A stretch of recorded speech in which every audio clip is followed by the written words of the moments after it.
U-235 का जो percentage जब 8 से 9% या 10% के आसपास पहुंचता है, जिसे कहाँ यूज किया जाता है, थर्मल पावर प्लांट। यही U-235 का अगर परसेंटेज 90% से ज्यादा हो जाता है प्योरिटी रेट, तो इसे यूज किया जाता परमाणु हथियारों में, न्यूक्लियर बम में। आज हम बात करने वाले हैं परमाणु बम के बारे में।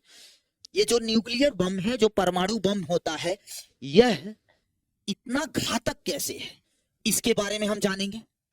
और इससे किस तरीके से इतनी ऊर्जा रिलीज होती है, इतनी ऊर्जा रिलीज कैसे होती है, और ये दुनिया का सबसे घातक हथियार क्यों माना जाता है, इन सभी के बारे में हम एक एक करके डिस्कशन करेंगे। और अभी जो ईरान और इजराइल का जंग है, इसी की वजह से हो रहा है। ईरान जो चोरी चुपके जो परमाणु हथियार बना रहा है, और इसीलिए इजराइल उस पर हमले कर रहा है। अभी अमेरिका ने भी ईरान के 3 न्यूक्लियर साइट पे हमले किए हैं। कितने? 3 न्यूक्लियर साइट पे उन्होंने हमले किए हैं। और इस पर भी हम आपको बनाएंगे कभी ना कभी वीडियो, इस पर भी बनाएंगे कि ये जो न्यूक्लियर साइट पे अंडरग्राउंड होता है, तो अंडरग्राउंड कैसे जाकर के मिसाइल हमला करती है। तो अलग अलग मिसाइल होती है, उनकी अलग अलग रेंज होती है, जो अंडरग्राउंड में जाकर के हमले करती हैं। ये अंडरग्राउंड मिसाइल वाली जो हमले करने वाली जो मिसाइल्स हैं, वो ज्यादातर अमेरिका के पास ही है। और इसकी जो है दुनिया में 3 मिसाइल ऐसे हैं जो अलग अलग ग्राउंड के अंडरग्राउंड में लेवल पर हमले करती हैं, कि इस पर भी हम कभी ना कभी वीडियो बनाएंगे। आइए पहले हम देखते हैं परमाणु बम के बारे में। ये जो परमाणु बम है, इसे प्लूटोनियम और यूरेनियम के द्वारा बनाया जाता है। यदि मैं बात करूं आपसे, मेनली यूरेनियम से बनाया जाता है। चलिए बात करते हैं यूरेनियम के बारे में। तो दरअसल बात नेचर में, हमारे धरती पर, पृथ्वी पर जो है यूरेनियम है, इसके 2 आइसोटोप हैं। तो आप सोच रहे होंगे क्या ये दोनों ही परमाणु बम में काम आते हैं? नहीं, यूरेनियम के 2 आइसोटोप हैं। कौन कौन से आइसोटोप हैं? एक U-238 और एक U-235। अब आपका सवाल है कि इसमें से कौन सा ऐसा है जो न्यूक्लियर बम, परमाणु बम में काम आता है। तो इसमें से ये 235 वाला जो है, यही परमाणु बम में काम आता है, ये वाला नहीं काम आता है। लेकिन अगर हम अपने पृथ्वी के अंदर, धरती अर्थ क्रस्ट के अंदर, जब हम यहां से यूरेनियम निकालते हैं, तो इस यूरेनियम का, इस आइसोटोप का जो है 99.3% ये पाया जाता है। और U-235 केवल पॉइंट्स इतना परसेंट पाया जाता है। मतलब आप इस यूरेनियम को, मान लीजिए आपने ये जो यूरेनियम है, यहां से 100 केजी आपने मान लीजिए यूरेनियम निकाला, तो इसमें से केवल 235 आपको कितना मिलेगा? तो वह मिलेगा 700 ग्राम। कितने मिलेंगे? 700 ग्राम केवल U-35 मिलेगा 100 केजी में से। अब इस बात पर थोड़ी सी और जोर डालते हैं, ये जो यूरेनियम के 238 और 235 है, ये है क्या? तो ये यूरेनियम के आइसोटोप्स कहलाते हैं। क्या कहलाते हैं? यह यूरेनियम का आइसोटोप्स कहलाता है। ये दोनों यूरेनियम के आइसोटोप्स हैं। अब आपका सवाल होगा कि यह आइसोटोप क्या होता है। तो आइसोटोप, किसी भी एटम के जो आइसोटोप्स होते हैं, उनका एटॉमिक नंबर तो सेम होता है, लेकिन मास नंबर या फिर उस एटम के, एक ही पर्टिकुलर एटम के अंदर अलग अलग में अलग अलग नंबर ऑफ न्यूट्रॉन पाए जाते हैं, उसे क्या बोला जाता है? आइसोटोप। जैसे यूरेनियम 238 में एंड 235 में अगर देखेंगे, तो इसमें 3 न्यूट्रॉन की कमी है और इसमें 3 न्यूट्रॉन ज्यादा है। यही इसका प्रिंसिपल है, यही इसका प्रिंसिपल भी है। आपको बता दूं, तो इसी वजह से यही इस्तेमाल होता है परमाणु बम में। कैसे होता है, इस पर भी हम अभी चर्चा करने वाले हैं। तो इसका उतना नहीं इस्तेमाल होता है। अब फिर तो अगर इतनी भारी मात्रा में इसका परसेंटेज इतना ज्यादा है, इसका कम है, इसको निकालते कैसे हैं? तो इसके निकालने का अलग अलग मेथड है। सेंट्रीफ्यूगेशन करते हैं, जोर मतलब एक सेटअप होता है, पूरा सेटअप करके पूरा घुमाते हैं, सेंट्रीफ्यूज करते हैं, तो जो U-38 है साइड हो जाता है, U-35 बीच में आ जाता है। इसके द्वारा हम इसको क्या कर लेते हैं? एक्सट्रैक्ट कर लेते हैं। किसको? 235 वाले को। अगर इसका, और यही था कि अब मान लीजिए इसे किसी कंप्यूटर से या किसी चीज से रेगुलेट किया जा रहा था इसका सेंट्रीफ्यूगेशन, और एक समय बाद धीरे धीरे उसमें से हम क्या कर रहे होते हैं? एक्सट्रैक्ट कर रहे होते हैं। अब अगर मैं बात करूं इसके रिस्पेक्ट में प्योरिटी की, तो अगर मैं इन दोनों के कॉम्बिनेशन बात करूं तो देखिए इसमें केवल पॉइंट इतना परसेंट क्या आपके काम का, लेकिन यदि यही परसेंटेज बढ़ा के लगभग 9% के आसपास, 8 से 9% के आसपास ले जाया जाए, इसी को यूज किया जाता थर्मल पावर प्लांट में। जब 8 से 9% जब आप ले जाएंगे U35 का, 235 का जो परसेंटेज जब 8 से 9% या 10% के आसपास पहुंचता है, तो इसे कहां यूज किया जाता है? थर्मल पावर प्लांट में। लेकिन यही U235 का अगर परसेंटेज 90% से ज्यादा हो जाता है तो प्योरिटी रेट, तो इसे यूज किया जाता परमाणु हथियारों में, न्यूक्लियर बम में। ओके, चलिए आगे बढ़ते हैं, कुछ डिस्कशन करते हैं। परमाणु बम, परमाणु अस्त्र। जो परमाणु बम है इसे नाभिकीय अस्त्र भी कहा जाता है। यह एक विस्फोटक उपकरण है। अगर हम इस पे बात करें, इसमें होता क्या है? तो नाभिकीय अभिक्रियाएं होती हैं। कौन सी अभिक्रिया होती है? कौन सी रिएक्शन होती है? तो नाभिकीय अभिक्रिया होती है। क्यों? क्योंकि इसमें नाभिकीय अभिक्रियाओं से जो होता क्या होता है? अपनी विनाशकारी शक्ति इसमें प्राप्त करता है, और इसमें लगातार विखंडन होते रहता। विखंडन मतलब फिजन होते रहता, टूटते रहता है। कैसे बताता हूं आखिर ऐसा होता क्यों है? दरअसल बात इसमें नाभिकीय जो विस्फोट होता है, इसमें अगर मैं बताऊं तो ध्यान से देखना। अगर जो नाभिकीय विस्फोट किस तरीके से होता है, तो मैं यही बता रहा हूं, ध्यान से देखना। जैसे मान लीजिए हमारे पास ये यूरेनियम 235 है। होता क्या है? ये जो यूरेनियम 235 यहां पर है हमारे पास, इसमें क्या किया जाता है? इसमें एक न्यूट्रॉन, आप जानते हैं ना 235 के अंदर जो न्यूट्रॉन है वो कम है, किससे? 238 से। तो जब हम न्यूट्रॉन की इसमें जैसे ही बम्बार्ड करते हैं, इसमें रिएक्ट करवाते हैं, इसमें क्या होना शुरू होता है? फिजन होना शुरू होता है। और जैसे ही फिजन होता है, तो फिजन होने के बाद ये डिसोसिएट हो जाता है। ये क्या हो जाता है? यूरेनियम 235 डिसोसिएट होता है, और ये खुद ही इसके जब फिजन होते हैं, फिजन के अब आपको एक बार न्यूट्रॉन का बम्बार्डी करवा दिए, फिर ये खुद ही कंटिन्यूअस चेन में इसमें बम्बार्ड, ये जब फिजन करते हैं तो ये खुद भी न्यूट्रॉन रिलीज करते हैं। आफ्टर फिजन ये नए न्यूट्रॉन रिलीज कर देते हैं। यहां आपने न्यूट्रॉन की बमबारी करवाया है, ये अलग से आप बमबारी करवा देंगे इस पर। अब फिर से आगे ये खुद ही फिजन के बाद न्यूट्रॉन प्रोड्यूस करते हैं, और ये न्यूट्रॉन अब फिर नए यूरेनियम 235 पे अटैक करेंगे, इसमें। अब इसके फिजन से फिर से 2 बनेगा, और यहाँ न्यूट्रॉन रिलीज होंगे, इसके भी फिजन से 2 पार्ट डेवलप होगा। और हाँ, जब न्यूट्रॉन रिलीज होता है तो यहाँ लार्ज नंबर में क्या रिलीज होता है? एनर्जी भी रिलीज होती है। तो इसी प्रकार से यहां पर भी ऐसे ही, यहाँ लार्ज नंबर में एनर्जी रिलीज होती है। और ऐसे ही क्या होता है कि ये जो रिएक्शन चल रही, फिजन रिएक्शन चल रही है, ये कंटिन्यू चलती रहती है, और चेन की तरह चल रही, भयंकर तेज हो जाती है।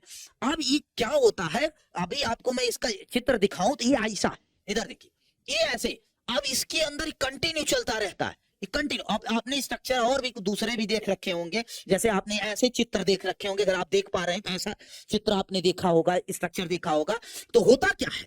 जब कंटिन्यूस में ऐसा फिजन हो जाता है भयानक, कि जो मेटल का होता है ना बड़ा स्ट्रॉन्ग होता है, लेकिन इतनी ऊर्जा हो जाती, इतनी ज्यादा ऊर्जा हो जाती कि जब एक कुछ समय बाद इसकी क्षमता खत्म होती है, उसी समय ब्लास्ट करता है।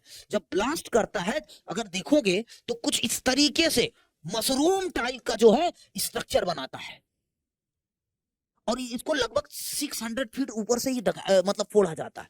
क्यों? क्योंकि इसमें से जो जहरीली गैसेस है, रेडियो एक्टिव रेडिएशन है, दूर तक फैले, दूर तक विनाश फैलाए, ये इसकी वजह है। और ये आपको पता है, एक ही बार अभी तक इस्तेमाल किया गया है, वो भी कहां पर? हिरोशिमा नागासाकी, जापान में। आइए आगे देखते हैं। जो परमाणु बम पे पहले परीक्षण में लगभग इतना टन की जो टीएनटी था, उसमें बहुत ज्यादा एनर्जी रिलीज होती, बहुत ही ज्यादा एनर्जी। आप ये समझ लीजिए इतना ज्यादा कि सोच नहीं सके, इतना ज्यादा है। पहले क्या हुआ करता था? टीएनटी हुआ करता था। एक पहले परीक्षण में इतने 20,000 टन टीएनटी के बराबर समतुल्य ऊर्जा जारी हुई थी। ठीक है क्या? चलिए आगे देखते।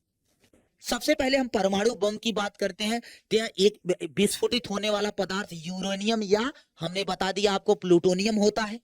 ये बात हमने आपको बतलाया। अगर बतलाऊं तो यूरेनियम या जो प्लूटोनियम है कि परमाणु विघटन मतलब फिजन, किसके? फिजन ही, फिजन से इसे क्या मिलता है? शक्ति प्राप्त होती है। इसके लिए परमाणु के केंद्र मतलब जो केंद्र मतलब न्यूक्लियस, न्यूक्लियस में जो परमाणु है मतलब उसके न्यूक्लियस में करते क्या है ना, हमने बताया अभी ना कि न्यूट्रॉन क्या करते हैं? न्यूट्रॉन से प्रहार किया जाता मतलब बम्बार्ड किया जाता है। किसे? जो यूरेनियम 235 है उसके जो परमाणु, इसमें क्या किया जाता है? न्यूट्रॉन, न्यूट्रॉन से उसके केंद्र मतलब न्यूक्लियस में बमबारी की जाती है, प्रहार किया जाता है। इस प्रकार से इसी प्रकार से बहुत बड़ी मात्रा में ऊर्जा प्राप्त होती है। अब क्या होगा? जैसे न्यूट्रॉन गया अंदर गया, अब भाई दरअसल बात होता क्या है कि आप ऐसा सोचोगे ना, मजा आपको लगेगा कि जो यूरेनियम 238 था उसका परसेंटेज बहुत ज्यादा था और 235 का परसेंटेज कम था। भाई पूरे जीवन में उस यूरेनियम 238 के साथ रहा है, कमी महसूस कर रहा था 3 न्यूट्रॉन की, जीवन भर उसी के साथ जहां कहीं अर्थक्रस्ट में रहा हो, कमी महसूस कर रहा था 3 न्यूट्रॉन। एक दिन साइंटिस्टों ने इनको बाहर निकाला, ये कहानी, और 235 को क्या किया? एक्सट्रैक्ट किया, सेंट्रीफ्यूगेशन से उसको अलग किया और भाई को एक न्यूट्रॉन दे दिया गया। मतलब उसके न्यूक्लियस में वो क्या फेंका गया? न्यूट्रॉन की बमबारी किया गया, प्रहार किया गया। अब भाई को इतने वर्षों से चाहत थी, किसकी? न्यूट्रॉन की। न्यूट्रॉन पाते भाई फट गया, मतलब खुशी के मारे फट गया। और फटने के बाद ओ भाई न्यूट्रॉन मिल गया, न्यूट्रॉन मिल गया। इसी खुशी में एनर्जी रिलीज का 2 पार्ट और अपने भी न्यूट्रॉन लुटा दिया। यही है कि एक न्यूट्रॉन आपने यहाँ बम्बार्ड करवाया, इस पे प्रहार किया, इसमें U-35 में। अब इसने क्या किया? फिजन हुआ, इसमें फिजन हो गया। ये फिजन फ्रेगमेंट्स हैं। अब फिजन फ्रेगमेंट के साथ साथ एनर्जी रिलीज हुई, भारी मात्रा में एनर्जी, ऊर्जा रिलीज हुई, बहुत लार्ज नंबर में एनर्जी रिलीज हुई। उसके साथ साथ क्या रिलीज हुआ? न्यूट्रॉन। अब ये जो न्यूट्रॉन है, अब आपको बमबारी नहीं करवानी बार बार, लगातार चेन रिएक्शन करते हैं। अब ये न्यूट्रॉन किसी दूसरे को ऐसा तोड़ेगा, ये न्यूट्रॉन किसी और दूसरे को तोड़ेगा, ये न्यूट्रॉन किसी और दूसरे को तोड़ेगा, और एक न्यूट्रॉन जिससे टकराएगा उनसे भी 3 न्यूट्रॉन निकलेंगे, और वो जिससे टकराएगा उससे भी 3 आएगा, उससे ऐसे कंटिन्यू चेन रिएक्शन बढ़ती जाए और एनर्जी क्या होता जाएगा? मल्टीप्लीकेशन में बहुत तेजी से बढ़ता जाएगा। और यह एनर्जी इतनी अनकंट्रोल्ड हो जाएगी कि जहां पर हो रहा होगा वो एक समय बाद जब नहीं झेल पाएगा, जो पिस्टन में जहां पर भी हो रहा, ब्लास्ट कर जाएगा और हाई लेवल की एनर्जी प्रोड्यूस करेगा। वही लिखा। और ये जो इसकी वजह से जो भारी मात्रा, बहुत मात्रा, इसी प्रक्रम को इस तरीके के भौतिक वैज्ञानिक मतलब जो फिजिसिस्ट होते हैं, ये उसे क्या कहते हैं? नाभिकीय विघटन मतलब न्यूक्लियर फिजन कहा जाता है। क्या कहा जाता है? न्यूक्लियर फिजन कहा जाता है।